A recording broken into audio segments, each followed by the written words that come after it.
Salam dəyərli Avtosaz izləyiciləri, hər birinizi xoş gördüm. Maraqlı bir videoyla, maraqlı məlumatla qarşınızdayım. Bu məlumata keçməzdən əvvəl, bu paylaşacağım videoya keçməzdən əvvəl hər birinizdən çox xahiş edirəm ki, kanalımı bəyənin, dəstək olun. Paylaşdığım videoların şərh bölməsində şərh yazmağı da unutmayın. Çünki sizdən gələn hər bir fikir, hər bir söz mənim üçün çox önəmli və kanalım üçün çox dəyərlidir.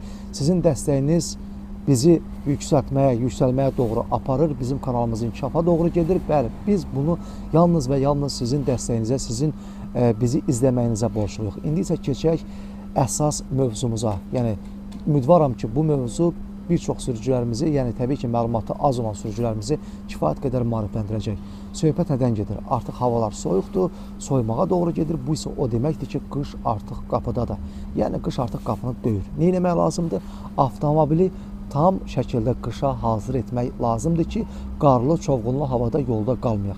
Bu mənim canavar Kia Rio 2014, bəli, Koreya istehsalıdır və mən artıq 4 ildir məndədir. Bu 4 il ərzində usta özü tanımıram, daş döyən maşındır deyərdim.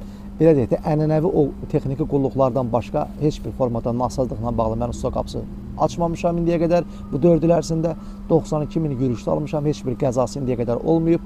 Belə deyək də, alverçilərin dili ilə desək, B-kraska maşındır və indiyə qədər də sürürəm və heç bir problem də yoxdur. Elə yeri gəlmişkən soruşmaq istəyirəm hər birinizdən, sizcə hansı maşınlar daha çox dözümlüdür? Elə bunu da şərh bölməsində yazın, fikirləriniz maraqlıdır bizim üçün. Bəli, keçək əsas mövzuya. Qışa hazırlıq deyəndə bəlkə də çoxlarımızın və əksəriyyətimizin beynində ilk yaranan sual bax budur. Bu, şin. Şin yaxşı olmalıdırsa, şin yaxşı vəziyyətdədirsə, deməli mənim avtomobilim qışa tam hazırdır. Bu məntiq əslində kökündən yanlışdır. Bu fikir əslində kökündən yanlışdır. Düz deyək, təkər önəmli faktordur, təkər önəmli rol oynayır. Təkər qarlı, buzlu havalarda, xüsusilə də enişli, yoxuşlu yollarda, buz bağlamış asfaltda avtomobili vəziyyətdən çıxarmaq üçün bizə kifayət qədər kömək edir. Amma avtomobilin texniki göstəriciləri yaxşı olmasa, inanırsınız, yəni mən bunu tam əminliklə sizə deyirəm ki, 50 dənə də yaxşı təkər, ən yaxşı marka təkərdə avtomobilin altına 4 dənə yaxşı təzə vəziyyətdə təkər vursan da səni o vəziyyətdən çıxarmayacaq. Niyə? Çünki sənin avtomobilin qışa hazır deyil. Əgər qışa hazır deyilsə, siz konkret olaraq hər şeyi təkərin üzərinə, şinin üzərinə yükləməyin ki, şin yaxşı deməsin, mən niyə çıxa bilmədim o vəziyyətdən? Deməli, sən çıxa bilməmsən o vəziyyətdən ona görə ki, sənin maşının qışa hazır olmayıb.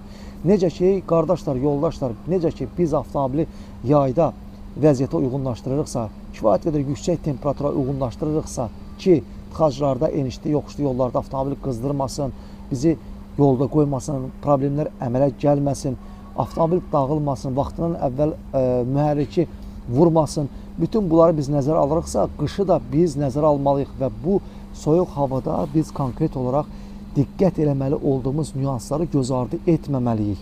Avtomobilin texniki göstəricilərini, bütün parametrlərini biz artıq qışa, soyuq havaya tam şəkildə uyğunlaşdırmalıyıq ki, bunu da daha əvvəldən etməliyik. Artıq işdən keçəndə yağışlı, qarlı o havanın temperaturu mənfiyə düşəndə ələyə düşməməliyik. Onda təbii ki, ustalar da baha iş görəcək, onda təbii ki, kifayət qədər də problem yaşayacaq, kifayət qədər də zərərə düşəcək. Ona görə də nə etmək lazımdır? Vaxtında avtomobilimizi qışa tam hazır etməliyik. Kanalımı izləyin, izləmədə qalın, maraqlı video gəlir.